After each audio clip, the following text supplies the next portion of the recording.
it tonight, get you some sultrylim.com. If you wanna get it tonight, get you some sultrylim.com. Make your body feel right, get you some sultrylim.com.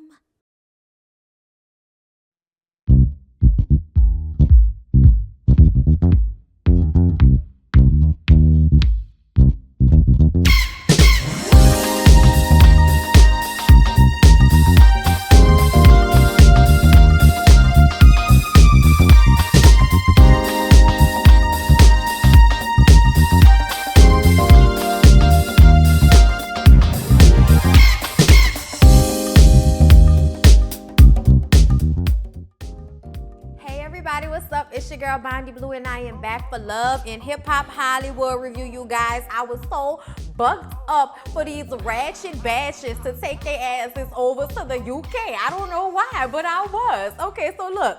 Some of our favorites were finally back this episode, so let's get into it. So Brooke meets with Bridget and Donatella so she could tell them that Moniece may not be coming because she was fake passing the fuck out at the studio the last time we saw them last Monday.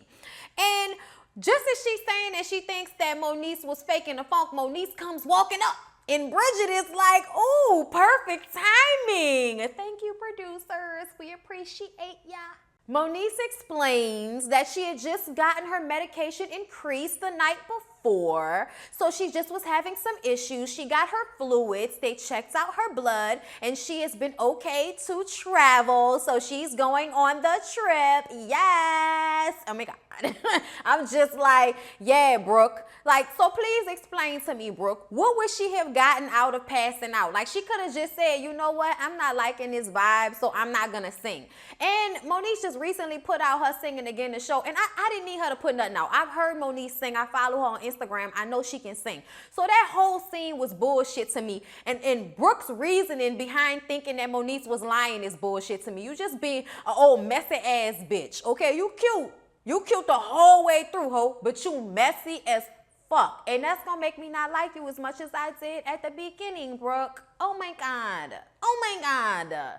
Brooke says that Lil Brittany and Paris are also joining them on the trip. And Moniece is like, great. I have to spend time with these two bitches. I know Paris was the one that told Prinky to roll up to AD's fashion show. I don't know why I keep wanting to say A1. All of these ADs, DAs, A1. I can't take this shit, okay? I long for the names of the Solo Lucci's of the world. Like, okay, something I can remember that rolled off my tongue real nice. Solo Lucci, okay? Nah, I gotta be AD. And, you know what I mean? Like, don't you know that's like a time period? You know what I'm saying? AD. Like, why is that your name? What is your real name, Ashley? Okay, what is AD's real name? Amanda? Like, stop fucking playing with me, y'all. That's when Lil Brittany and Paris come through.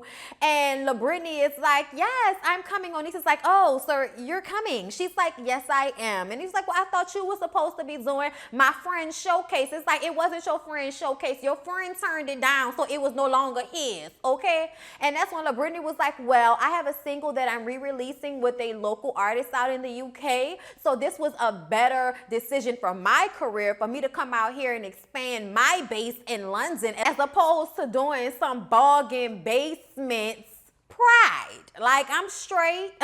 He could have it. Lil Brittany says she know one thing. Moniece better keep her name out of her fucking mouth, okay? Because she don't want no smoke. I'm like, oh, okay. Okay, Lil Brittany, she says she don't want no smoke. I'm like, girl, I don't even think your mind is on the same page as Moniece when it comes to the crazy shit. My bad, y'all.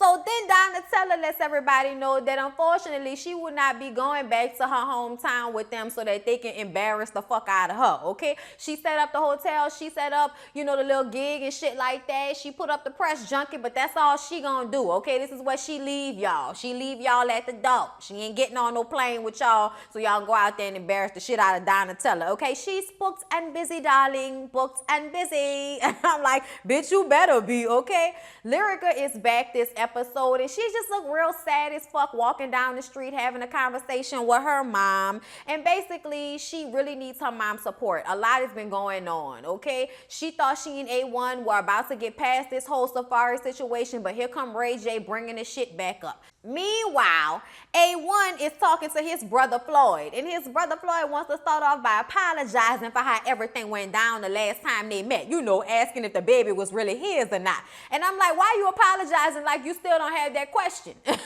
You still want to answer to that question. So don't apologize for it. Apologize for the way y'all acted and the way y'all have been treating his wife, because it's really unnecessary. I haven't seen Lyrica actually do anything to y'all, and y'all just like mad, and it's unnecessary. But A1 says that he's glad that him and his brother could have this conversation, because right now his homeboys is acting a fucking fool. He explains everything that went down with Ray J and Marcus and Solo Lucci and how they trying to have his back. But really what he need them to do is shut the fuck up and let him make his own decision. Stop telling me how much of a hoe my wife is. If I want to be with my hoe ass wife, let me be with her. Okay? In so many words, that's what A1 wants his friends to do. Okay? Back with Lyrica and her mama, Lyrica G is asking Lyrica number 2, why are they putting these rumors out there if they aren't true?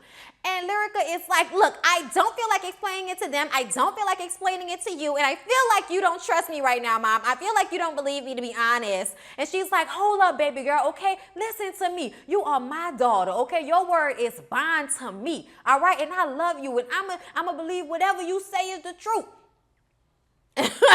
Side eye. Okay? Now, you know I love you. Now, give mommy a hug. And she's like, okay, mommy. I'm like, oh, Lyrica, grow the fuck up. Grow the fuck up, okay? And mommy, stop being so fucking scared to be honest with your daughter and tell her that real, okay? The real is, whether you want to explain it or not, this is the reason why people think you out here fucking off on your husband, because you don't want to explain nothing, okay? Maybe if you explained the shit, people wouldn't be feeling like they don't know what the fuck going on. Lyrica's fucking everybody, okay? Because you know that asshole Rockstar is going around telling people him and Lyrica got it in, and we know that probably didn't happen. I understand why Lyrica don't want to be back on this show. How y'all gonna have her on here making her look like a whole pregnant hoe out here? Y'all wrong for that shit. I don't really think she did anything with anybody. Even if she had conversations and shared dick pics and titty pics or whatever with Safari, that doesn't mean they necessarily had sex. It just means they did some shit that they don't want A1 to know about, which can be just text messages and conversation, which is all Safari has actually admitted to.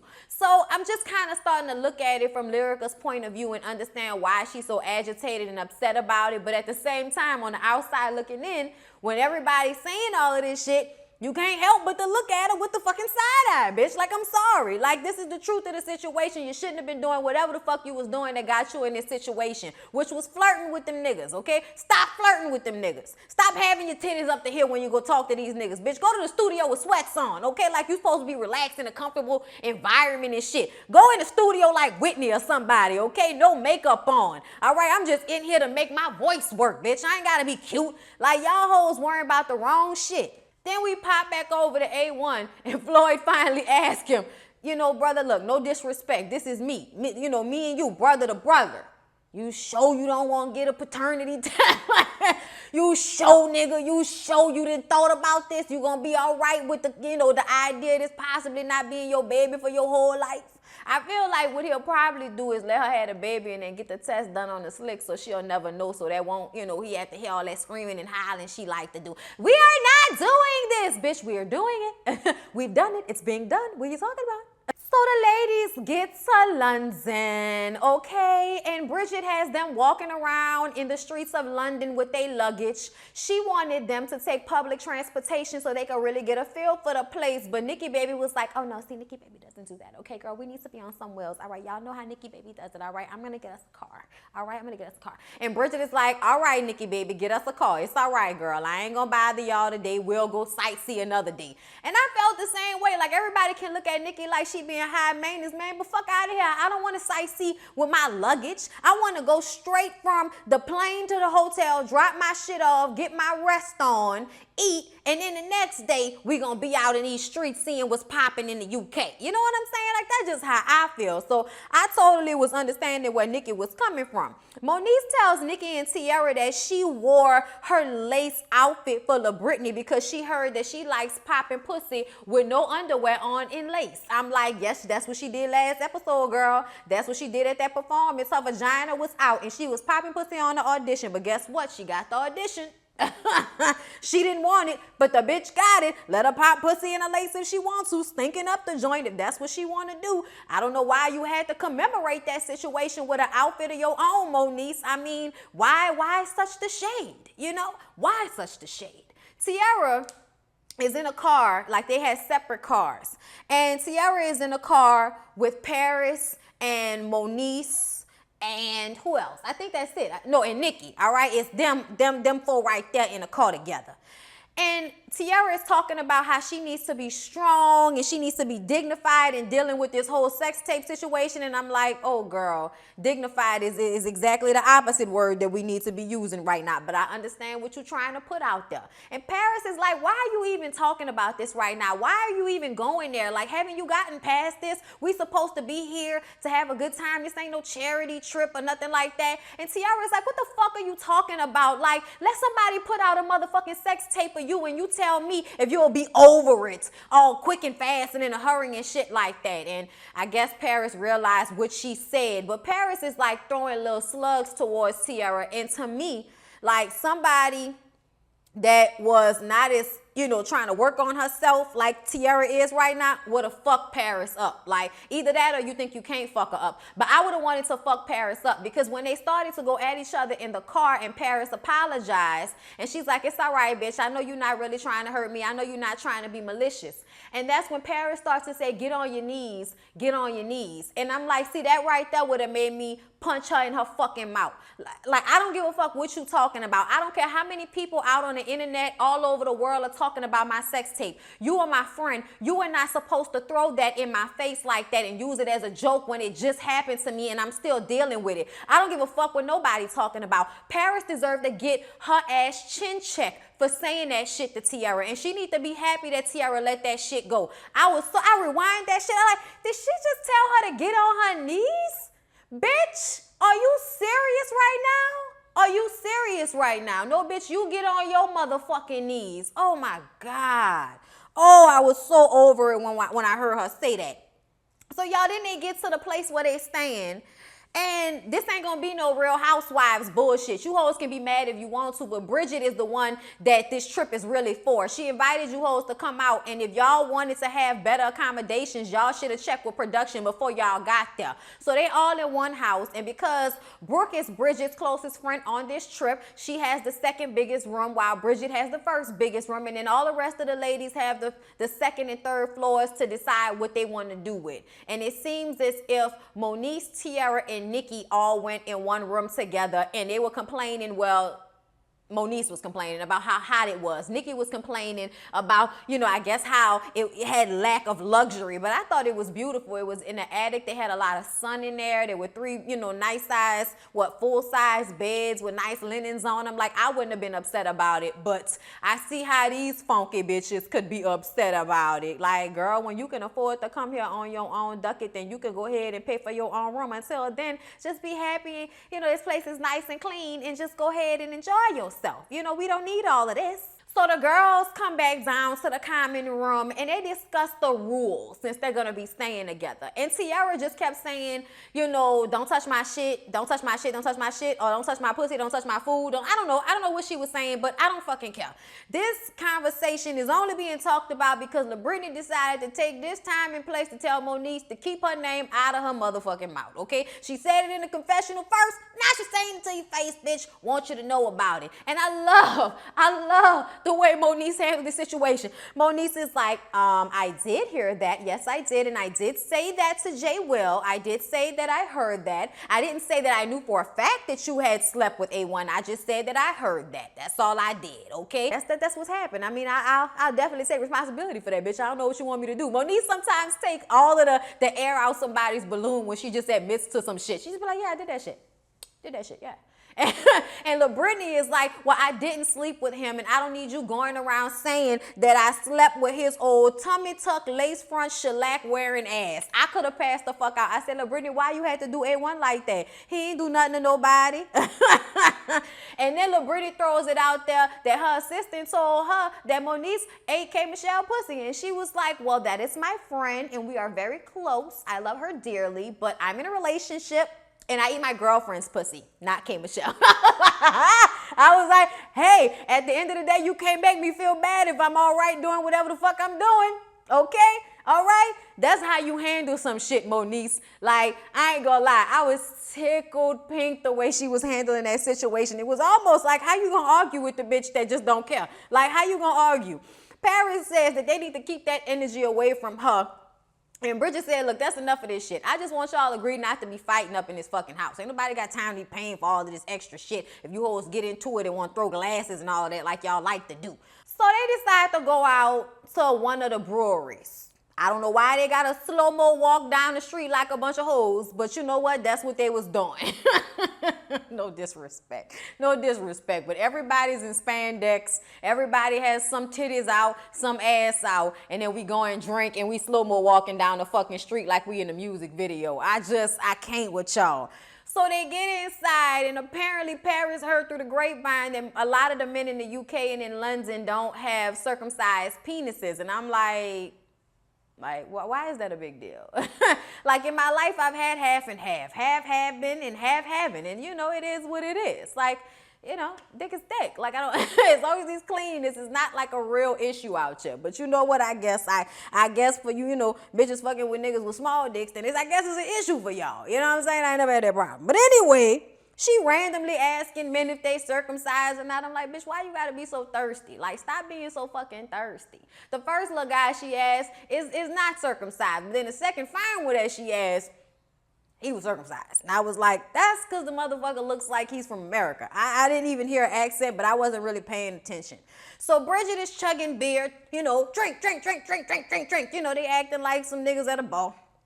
And Paris makes a comment to Tiara, because Tiara was like, girl, I was about to drink. And she said, but you can drink, girl. You can drink. You on vacation. If you want to drink, you can drink. And she was like, nah, I don't want to do that right now. And then it kind of upset her that she felt like she was being peer pressured already in that environment. And then on top of that, for Paris to be telling her that she should drink, I just kind of felt the same way T felt. Like, she was like, I needed to take myself out of that situation. Moniece followed her out and she told her, she was like, look, I haven't drank since I was in rehab. So I definitely don't feel like I want to be in an environment when people are cheering me on to drink. So let me just go ahead back to the hotel. And Moniece goes with her. And I'm like, see, that's another thing that make me look at Paris like she need her ass whooped. Like, why would you do that? You know this is something that she struggles with. You know this is her vice. Why would you say, oh yeah, you should drink? No, if I know my friend got a fucking drinking problem and it looked like the last time she was drinking, she was letting niggas skeet off on her face and take pictures and video of it, because she did look out of it and that. She did not look sober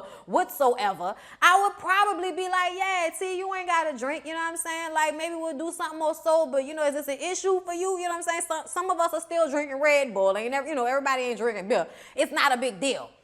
But to try to like peer pressure her, I thought that was fucked up. And it's just, not today, Satan. Not the fuck today, okay? So Soapy Luv is meeting with her attorney, okay? She said, when Apple agreed that she wanted to work with me, I got the wheels in motion. I got my lawyer to draw up a contract. All she gotta do is come through, sign that contract, and I change her life overnight. I'm like, yes, Soapy Luv, change her life overnight. I love Soapy Luv, y'all. I cannot take it. She did all of that, okay, and apparently her attorney is paid by the hour. She probably spent some bands on that. And Apple didn't come through because Apple had a prior engagement to go shake her ass somewhere. She's not answering Soapy Luv's text messages or phone calls. So you know this is about to be a motherfucking problem. I thought Apple wanted to come off that pole and get in the booth. My attorney get paid by the hour. Apple gonna learn real quick not to be messing with me and my money. Apple is on her last leg with me. She's been ignoring my phone calls and my text messages on top of the fact that she ain't show up for the meeting I set up. I look on her social media and she bending it over and busting it wide open. But you ain't got no check. You going backwards, boo. Apple got her ass up on the stage, shaking it for everybody. Sean Love walking there like the true pimp that she is. Is this what the fuck you want to do with your life? No, this ain't what I want to do with my life, but I got to pay bills, all right? I got kids to take care of. And that day you wanted me to come and meet you, I had another job that I had to use to take care of my kids and pay my bills, man. I set up a major appointment for you. I spent bread on you. You want your money? How much money you got in your hand right now? Girl, I got money. I told you I had you. Girl, look, I got money all day. If you needed money, you should have came through like I told you to. You out here making what? 20, 40, 50, $60, something like that. I got hundreds of dollars. Always. That's mine, okay? Ain't nobody give me that. And I'm trying to help you because I see something in your stupid ass. Do you think you worth this? You don't get Captain Save-A-Ho every day, Apple. Apple gets upset and starts jumping up and down on the fucking stage. And then when Sean Love said, get your ass down off that stage. Y'all, I could have passed the fuck out. She mamaed the fuck out of her. Because Apple came down off the stage and walked up to her. She said, I'm here for you, bruh. I'm trying to help you. I'm trying to give you your way out. All right? But you got to make new moves. I got money for you. I got you set up. All you got to do is come through and sign the contract. Change your life. Apple Watch is feeling bad, okay? She realized she might have screwed up a good opportunity. She said she ain't never had nobody to have her back. So until Sean Love's show improved, she had to get out here and make this money, but she's sorry for how it all went down. And Sean Love is like, look at you. You can't even look at me, okay? I'm here for you, baby. Let's do this. I'm like, I fucking love Sean Love. Let me tell y'all something. That bitch better be back next season. Y'all can keep the daughter, but I want Sean Love back next season. I'm just saying. I love her. I love it. So Paris, Nikki, Moniece, and Tiara go to like a local restaurant and have a conversation. And Tiara wants to talk to Paris about all of these little low blows that she throwing her way. And that is really hurting her because it's still a soft spot. And Paris feels like everybody else is talking about it. Why can't she? I'm like, you know what? You's a simple ass bitch, bruh. You's a simple bitch. And I'm going to tell y'all why she's simple. Because Paris then asked Moniece what's going on with BRITTANY. And Moniece just simply says that BRITTANY is thirsty, popping coochie everywhere. And she just need to calm the fuck down. She just came a little bit too hard that last time they talked. Then Paris says that, you know, BRITTANY is the type of chick you can't have a one-on-one with. So maybe, you know, Tiara, since you from Detroit, you could facilitate a conversation between the two of them. So they decide they're going to set that up. But then Moniece brings up the situation between Paris and K. Michelle, and Paris starts to cry and get upset because she feels like her life was damn near ruined. Her mama and her grandmama can't go to work, can't go to church without somebody asking them about Paris being a thief all over $50 fucking. And Tiara and Nikki was like, yeah, girl, I thought you stole more than that. And she was like, no, it wasn't even like that. So she all emotional and getting upset. And she like, people always bringing that up. And if it wasn't for Keisha, if it wasn't for Lala, if it wasn't for Meek, if it wasn't for Lil Kim, if I didn't know them, y'all, I would be fucked. And I'm like, so you mean to tell me that shit happened a while ago and you still up here crying about it, but you want Tiara to hurry up and get over the fact that whole man, his cheating ass, and one of his other trollops put out a sex tape of her. You want her to get over that shit, but you ain't over somebody saying you stole $50. At the end of the day, bitch, it don't matter how much money you stole it, okay? You took it without permission. That's fucking stealing. I do agree that K. Michelle is an old dirty bitch for putting you out on social media and ruining your reputation like that. But at the end of the day, that was a consequence of your own actions, all right? This right here might be somewhat a consequence of her own actions, but Tiara don't deserve that shit, especially if she really ain't do this shit, y'all. And I'm starting to believe that she didn't. I don't think she deserves this, and I don't think anything she did within the confines of that fucked up relationship with Akbar and them two basic ass bitches that's fighting with each other to fuck him and his dolphin teeth. Child, please, light eyes ain't never fooled me that hard, okay? All of that's going on. She has a lot going on. She don't deserve that action from none of them. And you think you can make fun of her shit and throw jabs at her. But how would you like it if every 5 minutes somebody was like, hide your purse, y'all, Paris in the room? How How would you feel about that? You would be fucking hurt. You low down ass bitch. So then all the ladies go on a tour around London and they're getting all of the facts from this tour guide who's dressed up, and they're talking about all the kings and the queens that died at the hands of their kings. And then specifically this one woman whose husband was killed, or who she killed the husband. All I heard was his head was on the stake, and then she went around with the motherfucker head with her all the time, and then the dude brought out the skeleton and everybody got scared. And I'm like, y'all hoes ain't never have a science class? Y'all ain't never have a biology class? Like, is we really that scared of skeletons? Okay. So Moniece and La Brittany have this conversation facilitated by Tierra. And La Brittany makes a great point that she is just tired. She has 2 older teenage sons. I want to know how fucking old is La Brittany? Jesus Christ. Because she looked like a fucking baby. I mean, geez. Either way, she explains to Moniece that she did not sleep with anybody, and yes, she did slide into A1's DMs because she's new to town and she's trying to find people to work with. And we all know that that's how this shit go nowadays. That doesn't mean that you're trying to sleep with somebody because you slide in their DMs, all right? So Moniece is like, you know what, I understand, and like I said, I did hear that you said that from somebody, but that don't necessarily mean it's true. So it could have just been through the grapevine. And then the shit that Lyrica said on top of that just made her reinforce that concept of the type of person she thought La Brittany was. But after this conversation, they were able to come to a better moment and, you know, cheers and we all bitches and it's all good, you know, and they make up and it's good. And I was like, great, because I don't want anybody out here like beefing over no rumors. Who gives a fuck? And at the end of the day, La Brittany, like, you did have your pussy out. I just want to, you know, put that out there. Like, that don't matter, that you just don't care about having your vagina out in front of people, as if that has nothing to do with how much you freely give yourself in sex. Like, it does. I feel like it does. I don't think there are a lot of bitches out here just like ass naked in public that's like virgins. Like, I don't think those two things go together like that. I could be wrong, y'all. I could be wrong. I don't never claim to be perfect. I don't never claim to say I'm always right, and I really don't give a fuck at the end of the day. But you carry yourself a certain way and people are gonna start treating you a certain way. So Bridget has some press going on in the backyard, and they asking her about her album coming out, her tour, and it's kind of rinky-dink, you know what I'm saying? They got this radio host, and then this music blogger comes out, and Brooke is, you know, ear hustling and sees what's going on and decides to take her and a fucking banana in a chair out there to interrupt Bridget's interview and make it about her and her son. And the dude was like, oh, I ain't seen you since Girl Fright. And she was like, yeah, I'm alive, bitch, okay? And I might have to come out of retirement, all right? And I'm just like, oh, girl, come out of retirement.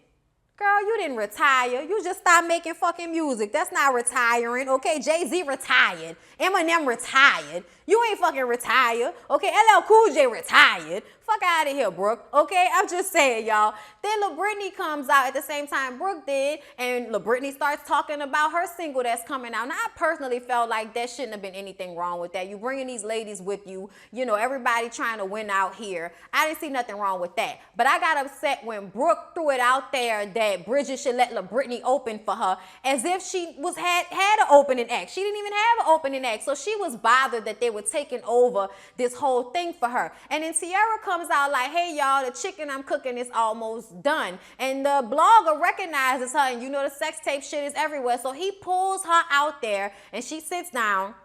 And he says, you know, at the beginning of the year, you put some new posts on Instagram and said new music was coming, but the only thing I seen is a sex tape. And the radio host was like, where can I find that at? So they both start laughing, and Tierra and the rest of the girls was like, come on, man, that's not fucking cool. And Tierra just gets up and storms off. And to do damage control, Bridget goes up there. She's like, I didn't mean for that to be like that. I didn't know those two fucking goofballs was going to say that shit to you, T. I'm sorry. And she's like, leave me alone. And Bridget is like, look, all right, fuck it, I tried. And I'm like, you know what, Bridget, you're my type of girl. I apologize. I said I didn't mean for it to go down like that, but at the end of the day, this was my shit. This wasn't about none of y'all bitches, and if y'all wouldn't have set y'all asses at that table, that conversation would have never went down. Okay? But I'm mainly going to blame Brooke messy ass for this situation. This was another time where Brooke was just trying to be messy, sitting up there talking about she was trying to get Bridget to loosen up. Fuck out of here, okay? Let Bridget be Bridget. She don't need your help being her. You do your crazy shit. Let Bridget do hers, okay? Y'all, that made me so mad that she did that. Then, hold up, when she was gone, before Bridget left, the music blogger brought up the fact that he heard that K. Michelle was on a live commenting back and forth with Tiara's ex-boyfriend, and we mean Akbar, and there was some flirtation, and they was like, what? But Tiara didn't hear none of that, and the blogger wanted to know how she felt about that. Oh, messy ass blogger, oh, messy ass Brooke. I'm through with y'all. It was a good episode though, y'all. I'm excited about next week's, and no, I will not be reviewing Ray J and Prinky's pregnancy show. Don't care. Sorry. Just not doing it. All right. And 911 will be up tomorrow. All right. I love y'all. See y'all in the next one. Peace out.